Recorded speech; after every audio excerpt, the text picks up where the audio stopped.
Begitu masuk alam iblis surgawi mereka mengalami hidup dan mati bersama. Ada banyak bahaya di alam rahasia iblis surgawi, dan ada banyak harta karun. Tidak ada yang mau datang ke sini, takut mati.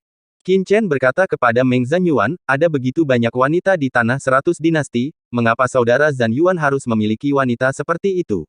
Jika saudara Zanyuan dapat mempercayai Qin, mari tinggalkan wanita ini. Qin Chen tidak menunggu jawaban dan menghilang ke hutan dalam sekejap. Di samping ekspresi Ni Suang-Suang menjadi jelek, dia melihat ke tempat di mana Qin Chen menghilang. Meng Zanyuan melengkungkan tangannya ke orang-orang di sekitarnya. Sosok itu berkedip, dan dia juga pergi dari sini. Wajah Ni Suang-Suang menjadi pucat, dia menginjak kakinya, dan pergi dari sini dengan tergesa-gesa. Setelah Qin Chen meninggalkan pegunungan dan hutan, dia terbang dengan kecepatan tinggi di alam rahasia iblis surgawi ini. Satu-satunya hal yang dia khawatirkan adalah kakeknya Qin Batian dan yang lainnya. Qin Chen dengan cepat terbang lewat, dia menemukan bahwa itu ternyata pegunungan hijau. Dia sangat gembira dan bergegas melewati lebih cepat. Qin Chen bahkan lebih kaget. Dia buru-buru mengambil 2 langkah pertama, dan melihat ada lebih dari 100 rumput pedang di rumput, termasuk sejumlah besar rumput pedang 5 daun dan 6 daun biasa, dan bahkan beberapa rumput pedang 7 daun. Obat mujarab semacam ini, bahkan di domain bela diri, sangat langka. Terutama ada rumput pedang 7 daun di dalamnya. Rerumputan pedang 7 daun setara dengan ramuan tingkat raja urutan ke-7, sementara pendekar pedang biasa hanya perlu menyerap beberapa rumput pedang tingkat 5 untuk menguasai maksud pedang dasar, dan mengambil rumput pedang tingkat 6 dapat meningkatkan maksud pedang. Bagi Dacheng, untuk rumput pedang Orde 7, niat pedang dapat dinaikkan ke tingkat ekstrim dari niat pedang atribut. Untuk Qin Chen saat ini, rumput pedang ini terlalu berharga, selama dia dapat sepenuhnya menyerap niat pedang di rumput pedang ini, maka keterampilan pedangnya pasti dapat ditingkatkan lagi. Qin Chen segera mulai mengumpulkan rumput pedang ini. Dia pertama-tama dengan hati-hati mengumpulkan rumput pedang 7 daun. Dia baru saja akan mengumpulkan rumput pedang 6 daun. Tiba-tiba, beberapa aliran cahaya melihat rumput pedang, dan mendarat tidak jauh dari Qin Chen. Ketika orang-orang ini melihat rumput pedang di depan Qin Chen, mereka sangat gembira dan berteriak. Qin Chen bahkan tidak peduli dengan keduanya, dan langsung memasukkan semua rumput pedang yang tersisa ke dalam cincin penyimpanan. Dan pada saat yang sama terbang menuju Qin Chen. Tanpa sepatah kata pun, salah satu dari mereka menyerang Qin Chen secara langsung. Qin Chen terkejut, kedua orang ini tidak tahu diri. Melihat bahwa mata dari 2 orang yang berlawanan semua menembakkan seberkas cahaya, keduanya berubah menjadi 2 aliran cahaya, satu demi satu, langsung mengelilingi Qin Chen. Kakak, kita benar-benar beruntung. Kita bertemu orang ini begitu kita meninggalkan lembah. Qin Chen memadatkan matanya, mengerutkan kening, dan berkata dengan dingin, siapa kalian berdua? Apa hubungan dengan dinasti Dagan? Kamu tidak perlu tahu siapa kami berdua. Kamu tidak tahu kami, tapi kami tahu kamu, Qin Chen dari dinasti Dawei, yang membunuh Si Kong dari dinasti Dagan di atas ring. Kakak, bunuh dia secara langsung, lalu pergi ke Tuan Shen untuk menerima hadiah. Ketika kata-kata itu jatuh, pemuda kurus di antara keduanya memimpin, pisau perang biru tiba-tiba muncul di tangannya, dan pisau perang berubah menjadi angin yang menyegarkan, dan langsung menebas ke arah tubuh Qin Chen. Aura pedang tak terlihat menyelimuti setiap sudut tubuh Qin Chen. Angin sepoi-sepoi melayang, dan cahaya pedang padam. Ada perasaan tidak ada tempat untuk bersembunyi, seolah-olah segala sesuatu di dunia ini bergantung di bawah pisau ini. Pisau perang pemuda kurus itu telah menembus tubuh Qin Chen beberapa kaki. Cahaya menyelimuti lengan dan kaki Qin Chen. Jika pisau ini mengenai, anggota tubuh Qin Chen akan patah, dan itu akan benar-benar hancur. Dan bisa membuatnya cacat. Mata Qin Chen memerah, dan jejak niat membunuh muncul di matanya. Pedang karat misterius di pinggang Qin Chen tiba-tiba terhunus, seperti lampu listrik berkedip di kehampaan, cahaya menyilaukan yang bersinar di seluruh dataran, tangan kanan gemetar, cahaya pedang berkabut, seperti ikan berenang yang fleksibel, yang langsung dikenakan. Cahaya kekecewaan yang menembus tampilan lawan menembus tubuh lawan. Jeritan teriakan terdengar, dan lubang pedang transparan muncul di hati pemuda itu. Di lubang pedang, jantungnya dipelintir menjadi ketiadaan oleh energi pedang. Seluruh orang membuka mulutnya dan menyemburkan darah, matanya melebar, dan dia jatuh lurus. Sebelum pemuda yang lain menyadari apa yang telah terjadi, dia melihat bahwa pemuda kurus itu dipenggal dengan pedang. Seluruh orang itu tiba-tiba menatap Qin Chen dengan ketakutan dan amarah di matanya. Matanya ketakutan, dan pedang panjang yang tajam tiba-tiba muncul di tangannya. Pada pedang panjang, cahayanya bersinar, dan kekuatan garis darah tak terlihat menyebar dan menyapu ke arah Qin Chen. Cahaya pedang melonjak, dan rumput hijau di sekitarnya ditarik oleh mesin udara, disapu ke tengah, dan kemudian meledak. Qin Chen mendengus dingin, dan tidak berhenti setelah membunuh satu orang. Punggung tangannya adalah pedang terbelah, dan dengan dentingan, kedua pedang bertabrakan, dan kekuatan sejati yang bergolak berubah menjadi penghalang tak terlihat, meledak di antara keduanya. Di bawah dampak yang mengerikan, sosok Qin Chen tetap tidak bergerak di sisi lain, pemuda berpakaian hitam terbang terbalik 10 meter, menyemburkan seteguk darah, menundukkan kepalanya, dan pedang muncul di pedang panjang di tangannya. Celah yang sangat besar, kilaunya redup. Pemuda berpakaian hitam dipenuhi dengan ketakutan dan kemarahan. Pedang panjang di tangannya adalah seorang prajurit harta karun tingkat 6 dengan kekuatan luar biasa. Prajurit harta karun biasa tidak dapat dibandingkan dengannya. Dia tidak berharap hanya menyentuh pedang panjang di tangan Qin Chen. Setelah Qin Chen menyerang dengan pedang, dia melompat keluar dengan ekspresi tenang, dan pedang karat di tangannya sekali lagi menunjukkan cahaya pedang yang tak terlihat. Meskipun cahaya pedang tidak terlalu tajam, itu jatuh pada pemuda berpakaian hitam. Di matanya, itu misterius dan tidak dapat diprediksi. Pemuda berbaju hitam juga seorang yang berlatih pedang, dan dia memiliki perasaan yang dalam pada niat pedang. Dia terkejut melihat Qin Chen menusuk dengan pedang ini. Setiap pedang Qin Chen diayunkan dengan sangat bebas. Tidak ada yang istimewa tentang itu, tetapi itu jatuh di matanya, tetapi ada perasaan bahwa dia tidak dapat menahan, dan dia depresi dan hampir muntah darah.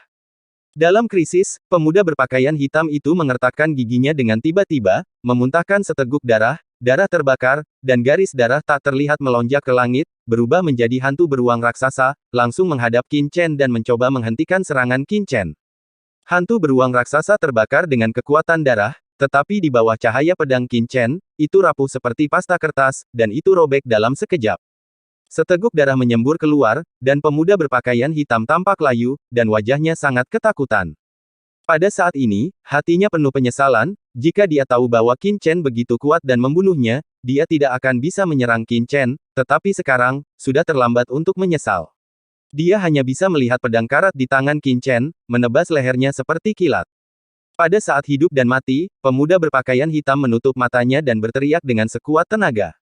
Cahaya pedang tak terlihat menyatu, dan bagian depan sedingin es berhenti di tenggorokannya untuk sesaat. Dia membuka matanya, dan seluruh tubuhnya begitu lembut sehingga dia melihat pedang karat di tangan Qin Chen dan berhenti di lehernya. Pemuda berpakaian hitam hanya merasa jubahnya basah oleh keringat dingin, menahan ketenangannya, mengertakkan gigi dan berkata, bahwa dia punya informasi tentang murid-murid dinasti Dawei.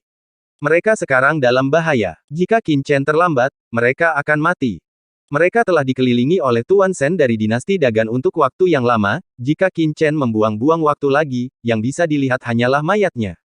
Tangan kanan Qin Chen bergetar, dan ujung pedang dingin itu langsung menggaruk lehernya, jejak darah mengalir ke bawah. Jika kamu membunuhku, teman-temanmu itu akan mati. Kekuatan spiritual yang tak terlihat keluar dari alis Qin Chen, dan langsung menangkap semangat pemuda berpakaian hitam ke dunia spiritualnya sendiri. Di dunia spiritual yang sedingin es, pria muda berbaju hitam diikat oleh rantai besi es yang tak terhitung jumlahnya, dan rantai cambuk besi yang bersinar dengan lampu listrik menamparnya dengan keras.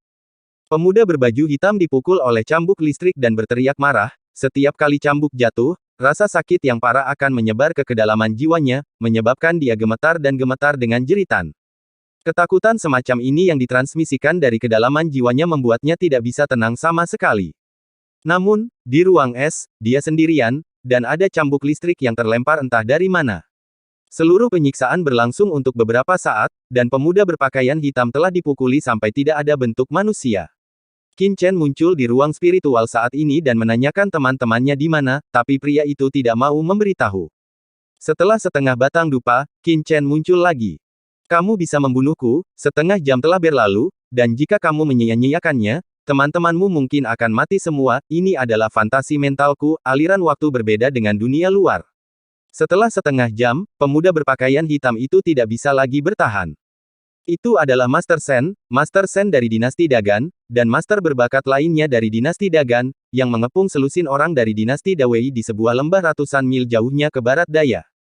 Bagaimana kabarnya? Ketika saya pergi, Tuan Muda Shen belum berhasil, tetapi mereka dari dinasti Dawei sudah terperangkap dalam formasi dan tidak akan bisa bertahan lama. Tuan Muda Shen masih memperlakukan kami prajurit dari dinasti lain. Qin Chen, matanya memancarkan aura pembunuh yang menakutkan. Saat berikutnya, keduanya menghilang ke dalam ruang spiritual hitam pada saat bersamaan, dan roh tersebut kembali ke tubuh. Cahaya pedang menyala, dan kepala pemuda berpakaian hitam langsung naik ke langit. Sebelum dia meninggal, matanya menatap Qin Chen, penuh penyesalan. Menyingkirkan cincin penyimpanan mereka berdua, Qin Chen mengguncang sosoknya dan menghilang. Pada saat ini, dia berada di lembah yang jaraknya ratusan mil dari Qin Chen. Lebih dari selusin murid dinasti Dawei terperangkap di daerah kecil jauh di dalam lembah, dan lebih dari selusin orang kuat dari dinasti Dagan berdiri. Di luar lebih dari selusin murid dinasti Dawei, semburan cahaya putih berkabut menyelimuti semua orang, membungkus budak hitam dan yang lainnya di dalamnya. Dan di luar formasi, sekelompok lebih dari selusin orang kuat dari dinasti Dagan dengan panik menyerang formasi di depan mereka, dan ada suara gemuruh yang keras. Di depan lebih dari selusin dinasti yang kuat, seorang pria muda berjubah putih memandang formasi dengan acuh tak acuh dan mengerutkan kening. Sebelum memasuki ranah rahasia iblis surgawi, mereka telah menerima perintah dari leluhur dinasti Dagan. Di ranah rahasia iblis surgawi, semua yang berhubungan dengan Qin Chen dibunuh. Sayangnya, Qin Chen tidak ada di sini, kalau tidak, dia pasti tahu konsekuensi dari menyinggung dinasti Dagan saya. Saya sudah memberi tahu para prajurit dinasti lain di lembah ini bahwa selama siapapun bisa membawa Qin Chen itu, dia akan diberi hadiah oleh tuan muda ini. Begitu banyak orang menyebar, selama anak itu ada di dekatnya, segera Anda akan mendapatkan berita. Setelah formasi rusak, mereka akan membunuh mereka bersama-sama. Hanya ada beberapa yang bisa melarikan diri. Bahkan jika mereka tidak bisa melarikan diri, mereka akan melawan mereka sampai mati. Sekarang mereka tidak tahu bahwa Qin Chen telah menerima berita itu dan bergegas ke sisi ini. Di bawah Qin Chen putus asa terbang, dalam waktu kurang dari setengah jam, Qin Chen telah melihat lembah dari jauh. Saat mereka berdiskusi, salah satu dari mereka melihat ke arah prajurit di luar lembah, dan tiba-tiba tertegun, matanya menatap keluar lembah dengan tatapan kosong. Melihat ekspresi wajah Sugu, teman-teman di sekitarnya menjadi bingung. Sugu sangat terkejut dengan apa yang dilihatnya, dan mereka semua menoleh, dan melihat pita yang menakutkan di kejauhan bergegas ke arah mereka. Pita ini masih jauh pada awalnya, dan jatuh di samping mereka dalam sekejap mata, memancarkan niat dingin untuk membunuh. Semua orang tercengang, dan mereka bahkan tidak berani bergerak.